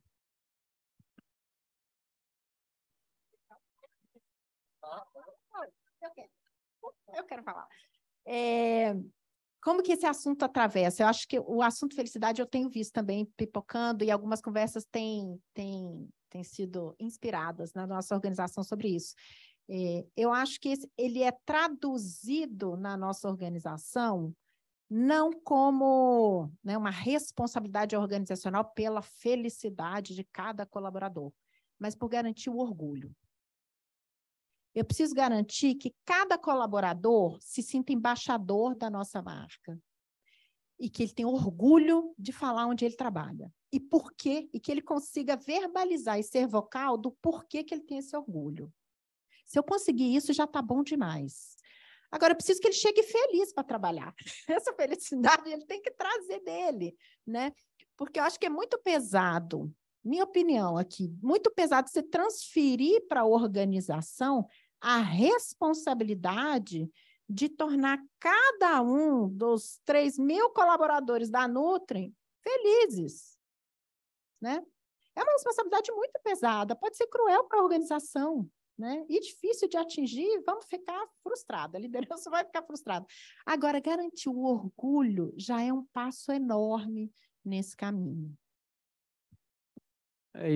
E se você acredita que um cara feliz rende mais, está motivado, no final das contas, você vai fazer de tudo para que ele sempre esteja motivado. Óbvio, o orgulho é fundamental, mas a gente, durante 20 anos, aí, desde que a gente começou a sair nas pesquisas de clima, a gente está entre as melhores para trabalhar. Uma metalúrgica, barulhenta, quente, perigosa. Então, assim, para o cara que está lá, dizer que é um bom lugar para se trabalhar, a gente já está meio caminho andado.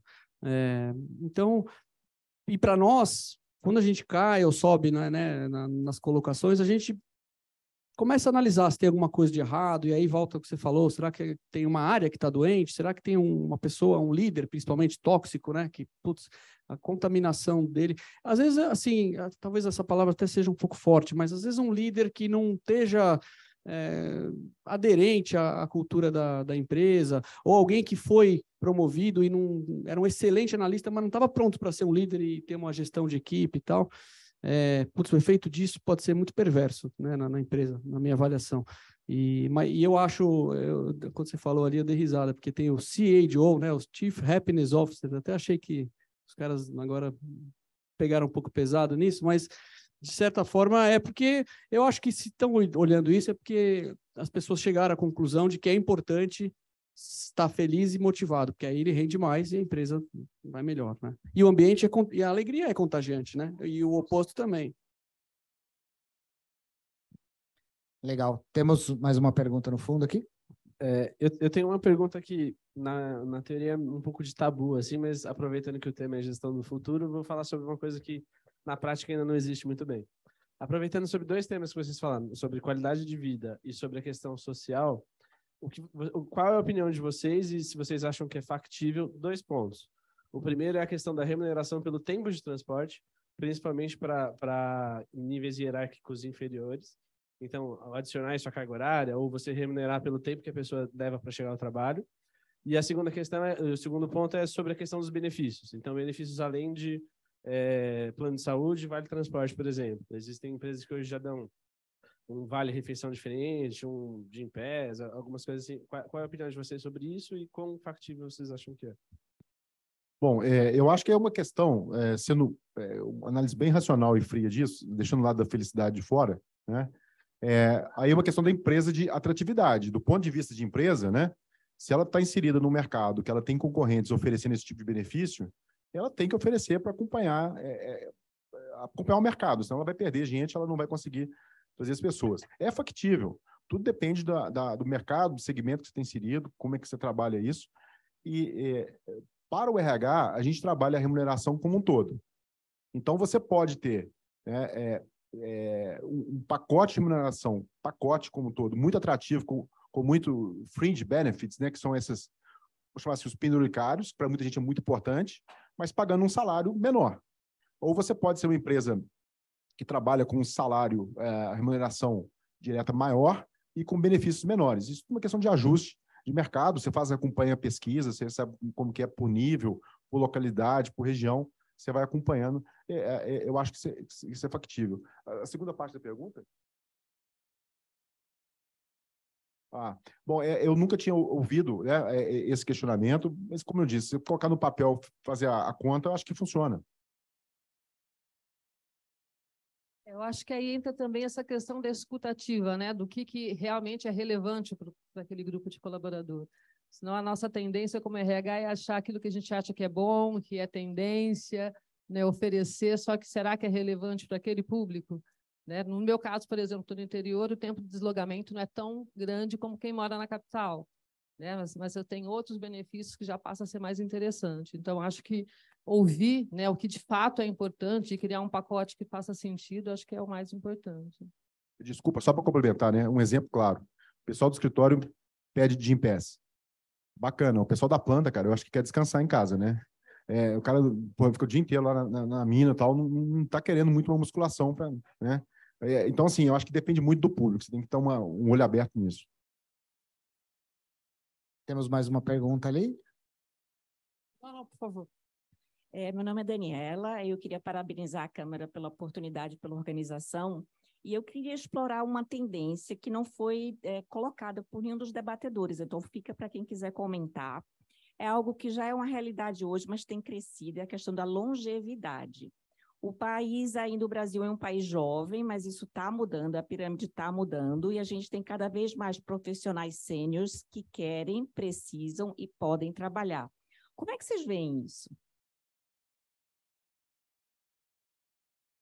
Deixar aqui eu engato. Largou aqui o microfone dando sopa, eu pego. Vou falar aqui pelos segmentos bem específicos e rapidamente, que é onde a Nutrien atua, que é esse segmento de varejo agrícola. E o que a gente tem, então a gente tem mais de 1.000 vendedores no campo, né, que a gente chama de consultores de venda. E a gente tem visto o valor dos 50 a mais no campo. Então, assim, um vendedor 50 a mais no campo, com uma carteira de clientes sólida, tem um valor absurdo e é disputadíssimo. É disputadíssimo naquela região. E é uma empresa tirando da outra. Uma empresa tirando da outra, os tais RTVs e CTVs de campo, né? Então, assim, a gente tem se desafiado, e acho que era um ponto cego na nossa estratégia. A gente não via que aqui talvez eu precise de um mecanismo até diferenciado para segurar ele, eu não preciso mover ele de região. Se ele tem uma carteira boa ali em Rio Verde, talvez eu precise segurar ele aqui em Rio Verde. Assim, no segmento de vendas, hoje, essa parcela 50 a mais, a gente tem olhado com um talento. Então, são muitas estrelinhas no 50 a mais, naquele vendedor específico, e entender que ele não está buscando a carreira. Entender isso junto com o RH. Você tem perfis e perfis de especialista, de gestão, e no caso de vendas, isso tem se destacado muito. Agora, a gente ainda tem muito que evoluir nos outros setores da empresa, né, para valorizar o conhecimento acumulado aí. No nosso caso, nós não temos uma política específica para atração, mas tem um contingente grande de pessoas que estão nessa faixa, porque fizeram a carreira lá. Então, eu até comentei um pouco antes, né, do choque de gerações.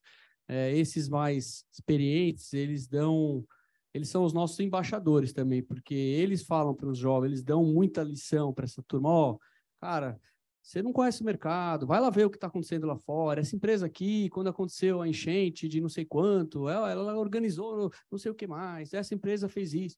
Então, o nosso contingente do topo da pirâmide, a gente não contrata.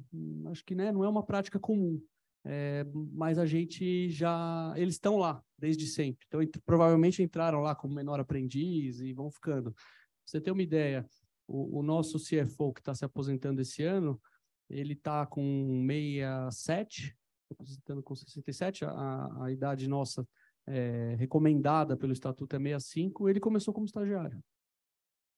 E está fazendo a transição para um outro colega que entrou 20 anos depois dele lá na empresa.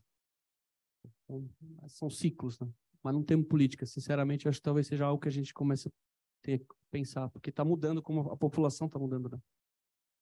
A nossa experiência também na equipe comercial, que a gente tem visto essa tendência, né, de contratar pessoas 40 a mais, 50 a mais, mas eu acho bem importante trabalhar dentro do conceito de diversidade e inclusão, a gente poder equilibrar as equipes com pessoas, né, mais experientes, porque a gente vê que a nova geração ela chega às vezes muito frágil na empresa, né? A gente tem grandes problemas hoje aí no mundo de saúde mental.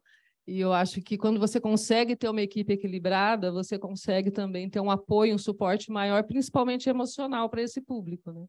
Então, é bem importante a gente poder ter políticas para aumentar esse público e o reter dentro das companhias.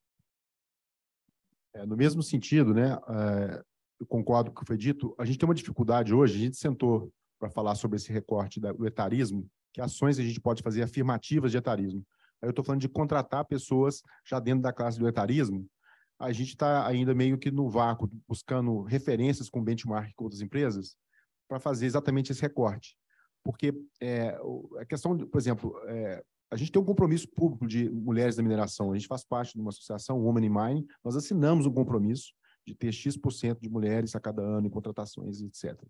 e tem andado bem. Agora, de etarismo, a gente não tem uma baliza ainda, e essa questão de recrutamento no mercado é que tá ainda um ponto escuro para a gente está tentando entender como fazer isso.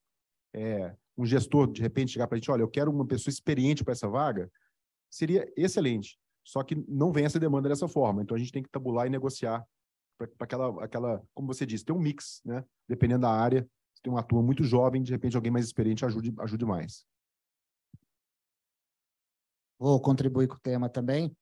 Eu li uma pesquisa, me falta bibliografia agora, que o jovem de hoje, a tendência é que ele tenha 4 carreiras na vida. Então, que ele faça algo dos 10 aos 20, dos 20 aos 30, dos 30 aos 40, dos 40 aos 50. Então, o jovem de hoje, ele já vem para, de fato, estar fazendo transições de carreira no decorrer da vida.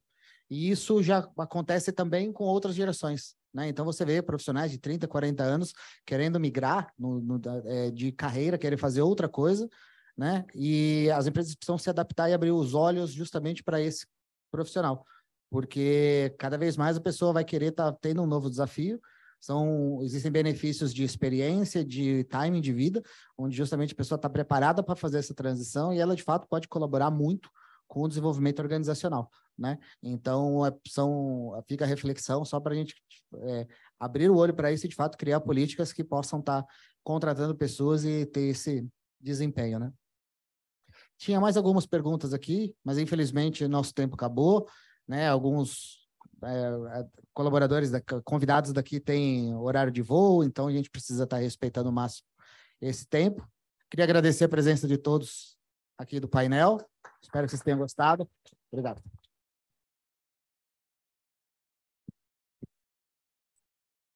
Os nossos agradecimentos também ao Walter Rodrigues pela mediação do painel. Convido os senhores a fazerem aquela tradicional foto com os integrantes do painel.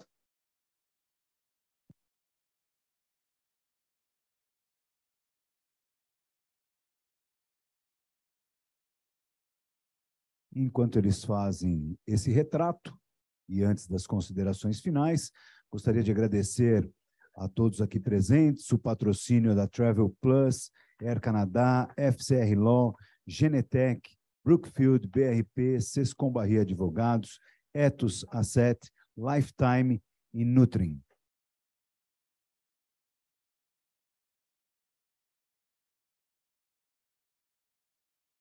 Mais uma vez, muito obrigado. E para as considerações finais, convidamos ao palco o presidente da CCBC, Ronaldo Ramos.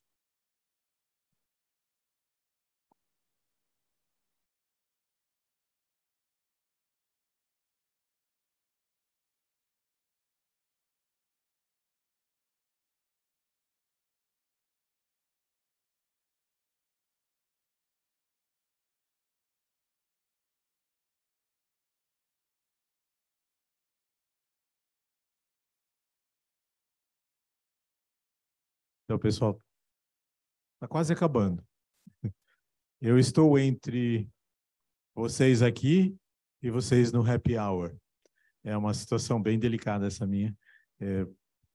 Prometo ser breve, mas ao mesmo tempo recebi a incumbência, que você conhece bem, de fazer um wrap-up, de tentar resumir os meus takeaways, as coisas que eu estou levando para casa, o que eu aprendi aqui hoje, e compartilhar com vocês, para que, esperando que seja inspiração para suas reflexões em outros momentos.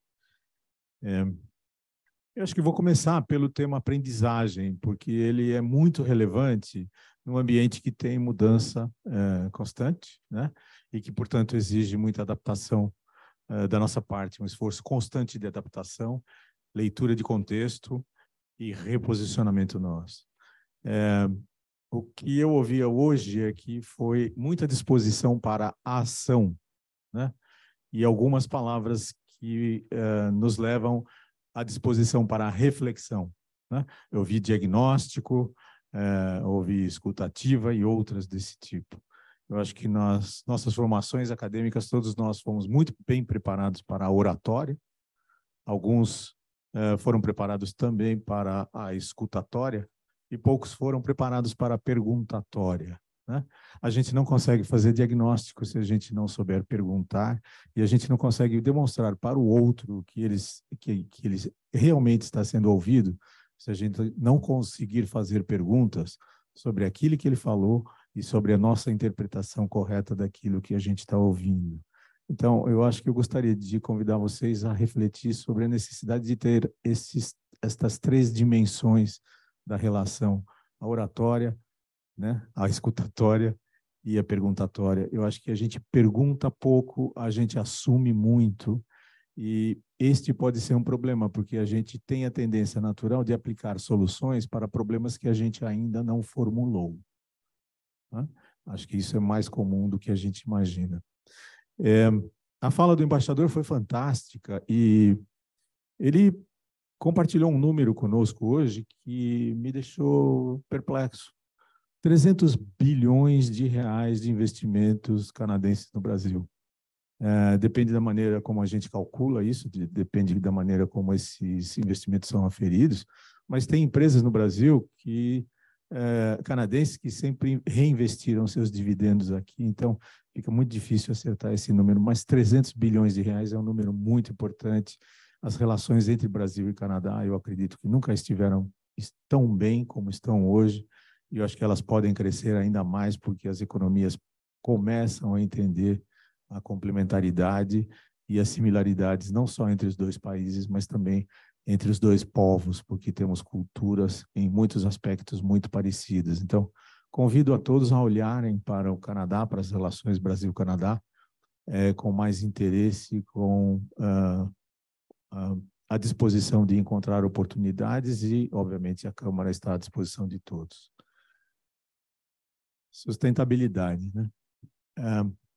Estamos todos vivos, somos todos seres vivos, né? E para continuarmos vivos, a gente precisa sobreviver, né? Como é que a gente sobrevive, né? Como é que a gente dá continuidade à nossa própria vida? É pela destruição. A gente destrói para continuar vivo, não é isso que a gente faz? Eu destruo para comer. Eu posso até dizer o seguinte: eu não mato nenhum bichinho, mas tem alguém que mata para mim. Cadê? Não é? Tá certo? Não é assim que funciona? Eu não gosto de lidar com defensivos agrícolas, mas tem alguém que planta para mim. Não é assim que a gente faz? Então, enquanto a gente não assumir, a gente não se apropriar do fato de que só sobrevivemos quando destruímos algo, a gente não consegue trabalhar a sustentabilidade. Na minha opinião, isso começa no indivíduo, como aprendi com a Denise muito bem, né? Tudo começa no indivíduo. Nós somos a única semente que a gente pode plantar, de fato. E como é que a gente trabalha essa semente para que ela seja cada vez melhor? A boa notícia é que a gente pode controlar a destruição, em primeiro lugar. Como é que a gente controla a destruição? Revendo os padrões de consumo, né? Porque se eu sou muito ávido no consumo, eu destruo mais, né? Eu mato mais. Se eu consigo rever os meus padrões de consumo, eu posso chegar a índices diferentes de destruição e, portanto, dar o primeiro passo no sentido da sustentabilidade. Quando a gente tenta sobreviver, mata, consome, a gente gera lixo. Lixo de alguma natureza. O pessoal do saneamento encontrou ouro no lixo, né? Radicalmente. E quantos outros lixos a gente conhece que estão cheios de ouro? Por exemplo, Eduardo está aqui ainda? Não, já foi. Enfim, na mineração, se a gente olhar para aquelas barragens de rejeitos, aquela quantidade absurda de rejeitos que foram acumulados durante tantos anos, tantas décadas, vamos encontrar terras raras, ouro e outras coisas. O Eduardo estava comentando aqui comigo que está olhando, reminerando as barragens de rejeitos deles e encontrando, pasmem, o que você acha que a Kinross encontra no rejeito deles? Ouro, né? Ouro está lá dentro. Barato, não tem impacto ambiental, porque o impacto ambiental já aconteceu e está lá. Então, olhar para o lixo é também uma nossa obrigação do ponto de vista da sustentabilidade. Quem aqui faz compostagem de lixo orgânico em casa, uma caixinha com meia dúzia de minhocas. Alguém faz? Isso. André faz. Acho que tem muito aí para a gente trabalhar.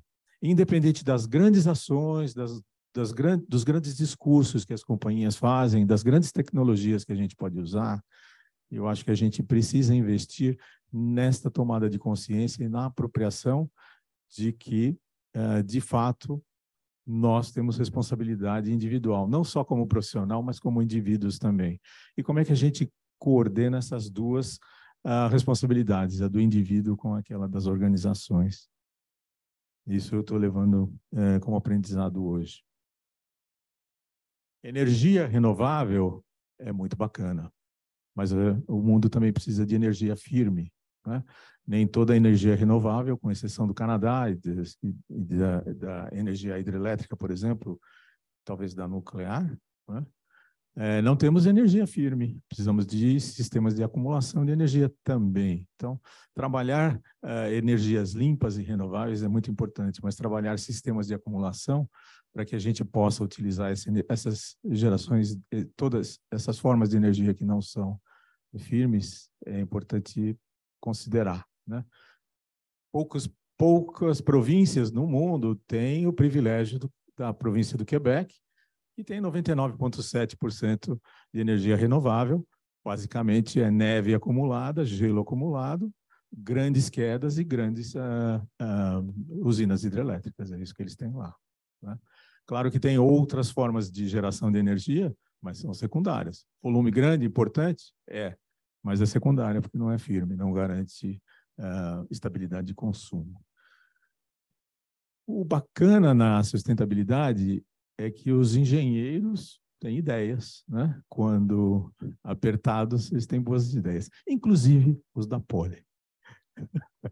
Tem mais um aqui, né?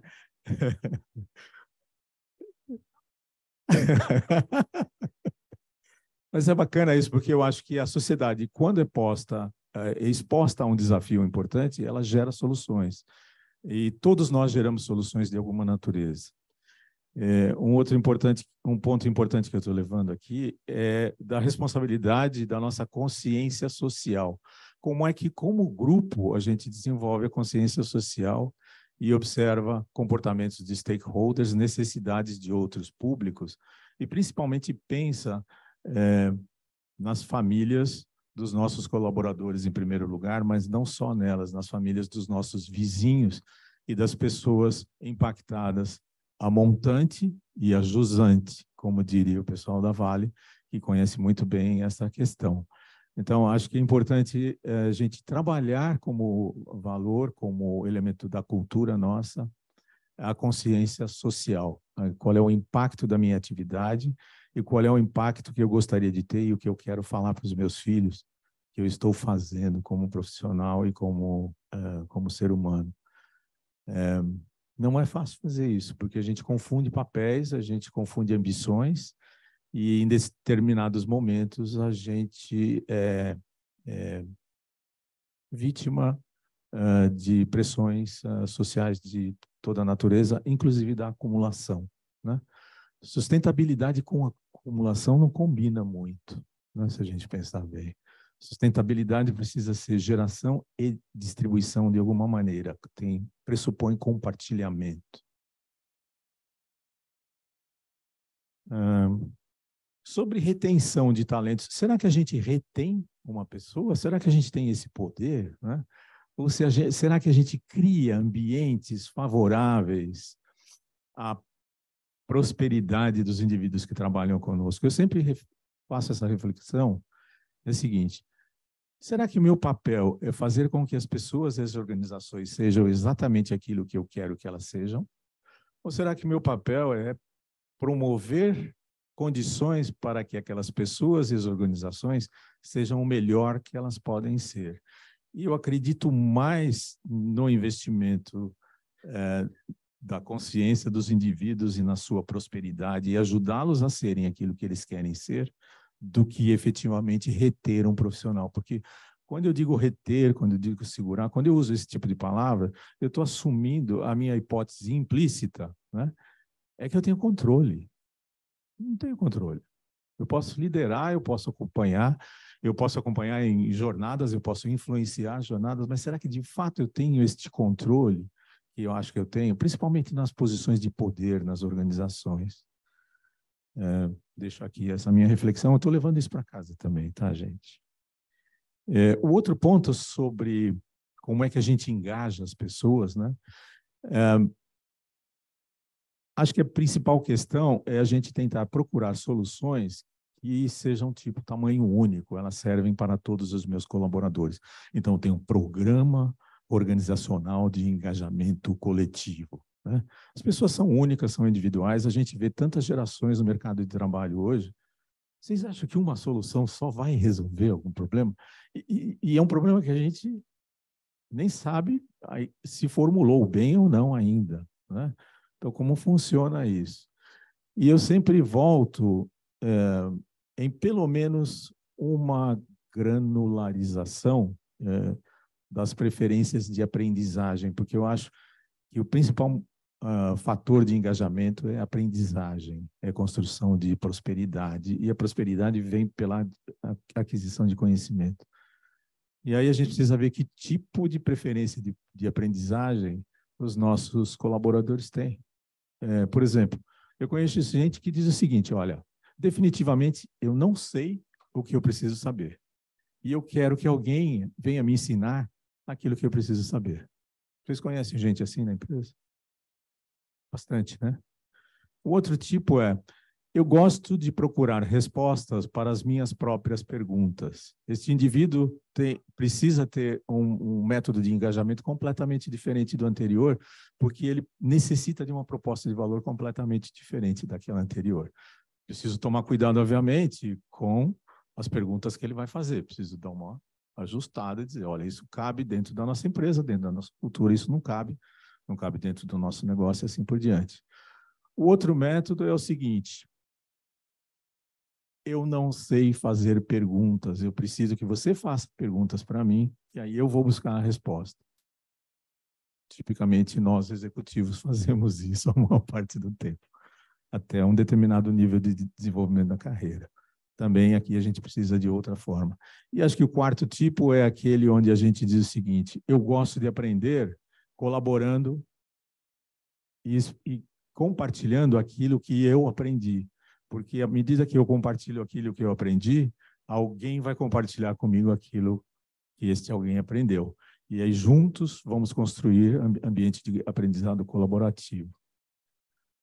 Acho que foi isso que eu aprendi hoje, gente.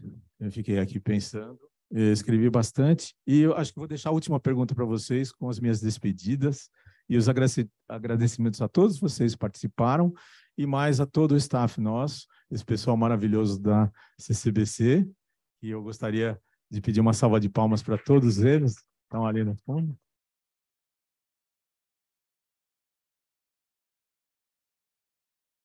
E a pergunta de despedida é: existe conforto no nosso papel de liderança?